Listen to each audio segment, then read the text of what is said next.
Hey everybody, Rick Gualtieri back. Wanted to thank the Arrow of the Gods for popping in yesterday. He's such a wonderful fellow. Anyway, I have another Shingles I wanted to read an excerpt from.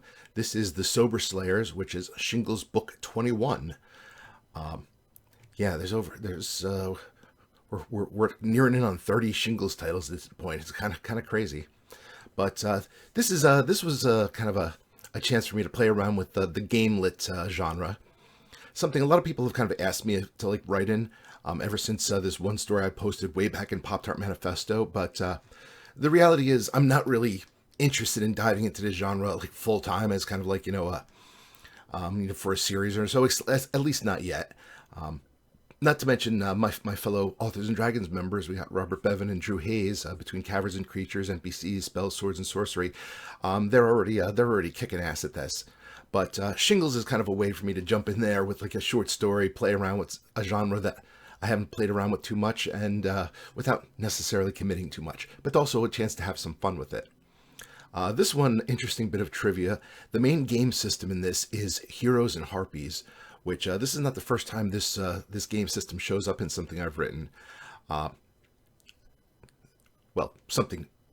Maybe it's something I've written. It's the first time it showed up. But if you're familiar with Cara Vance, who I'm obviously not, I know she's written. She wrote a story called Master of the Dungeon that features this game system. So you never know, it might pop up again in one of my worlds. We'll see. But anyway, this is an excerpt from The Sober Slayers. Chapter 5. Subsequent searches of the rest of their packs revealed all of their individual character sheets. Each was transcribed on weathered parchment, yet recognizable all the same. Wendy looked up from theirs, flashing them all a nervous smile. Seemed like a good idea at the time, but right now I'm kind of wishing I'd put more points into wisdom than charisma. If it helps, Katie told the cleric, you look great. Thanks, Wendy replied, beaming, but that won't help much if I blow both daily heals in the next 5 minutes. Katie laughed, but deep down she felt equally nervous. Rather than use any of the modern methods for determining stats, most of which guaranteed all adventurers could excel in their most important scores, she'd instead asked everyone to go retro in respect to the edition they were playing. 4 six-siders rolled a grand total of 6 times, with the lowest number in each set discarded and the rest added up. The players were then free to distribute those scores however they saw fit. Any of her worries about cheating had been assuaged upon seeing their character sheets before they'd started, along with their decisively modest stats. For the sake of fairness, she'd even re-rolled Artaxia using the same method. Of them all, only Kruger had an exceptional roll, a solitary 17, which he'd, of course, put into strength. Now, looking down at her sheet and seeing the barely above-average scores listed, she wondered if she should have reconsidered. Fair was fair, but deep down she wondered whether a pair of kobolds with a donkey could take them down. No, that's quitter talk. She looked around at her party mates, not all of whom were human. They were here and this was real. What did a stat block mean when they were actual flesh and blood? She could either sit there bemoaning their modest ability scores or look past the mechanics of the game to the fact that they were an actual adventuring party equipped with weapons, armor, and magic. The only thing they were currently lacking was a purpose. And it was time to change that.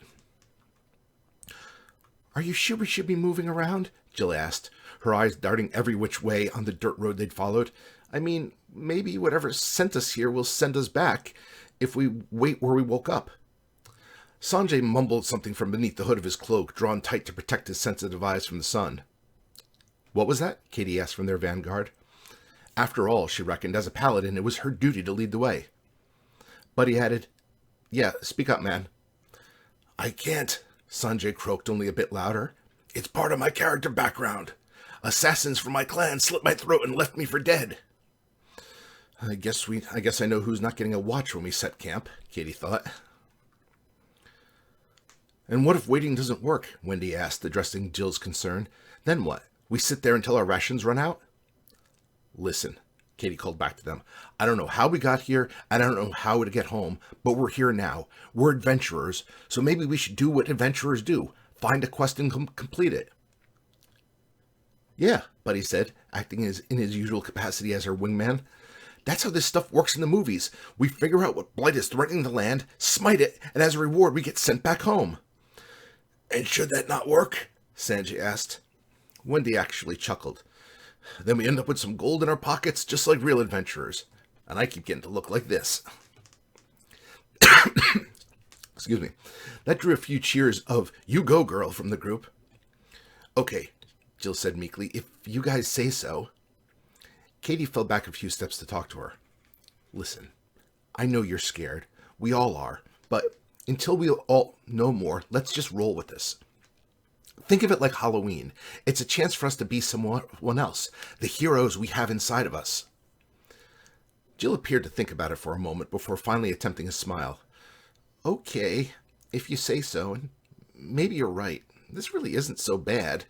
She drew one of the daggers from her side and began to twirl it, for a second or two before it clattered to the ground. She looked at her hand with its fat, stubby fingers. On second thought, maybe a half-dwarf thief wasn't such a great choice after all. Katie shrugged. I suppose you could always multiclass. Are you sure that's a good idea? Jill asked. It sounds kind of aggressive. It's supposed to be aggressive, Buddy replied. We're the heroes. Our party name needs to strike fear into the hearts of our enemies. But we don't have any enemies, Sanjay croaked. Not yet, Katie replied, but I think that's about to change. She pointed toward the gates of the village they were approaching. If I'm not mistaken, that's Haven's Crest, where our adventure begins. She realized she had no way of knowing if the town was the same as the one she'd planned the party to meet up in, but it seemed about as logical as anything else did. They were now their characters, which made it likely they were in her world too. Either way, they'd spotted the village about a mile off and, having nothing better to do save wander and hope for a random monster encounter, decided to head toward it. Towns like this were the perfect place to start, especially the taverns and inns. That was where you went to either find a quest or overhear one as you partook in the revelry for the evening. Every gamer knew that much. It was perfect, or almost anyway. The main difference, as Katie was quickly learning, between the game and real life were the details. Oftentimes, hero masters would gloss over the nitty-gritty to get you to the starting point. However, actually living it was a bit dirtier. The village up ahead was small, that much they could tell, more of a wilderness keep than anything, but as they got closer, they saw the wall surrounding it was more a rickety barrier of half-rotten wooden slats. And then there was the stench that drifted out to them whenever the wind shifted their way. Guess this is as good a reminder as any that indoor plumbing hasn't been invented yet. Still, technically this was all nothing more than flavor text as far as she was concerned. And they were all first-level characters after all. Frontier towns such as these were where adventuring reputations were built. Remember, she said as they neared the wooden gate barring their way, you're in your character's body, not who you were on Earth. Each of us is skilled in either fighting or magic. Our normal limitations don't apply here. Like in the Matrix, Buddy added. If you say so, Jill squeaked, before covering her mouth and retching. What's that smell? Katie shrugged and continued walking. Flavor text? Ho there, Katie cried, banging on the gate with her gauntleted fist. We seek entrance. Hold your mother-suckling horses, an unfriendly-sounding voice cried from inside. I'm coming. Katie took a moment to share a glance with Buddy, who merely shrugged, his expression saying it all. Maybe this was one of those frontier towns that didn't trust strangers.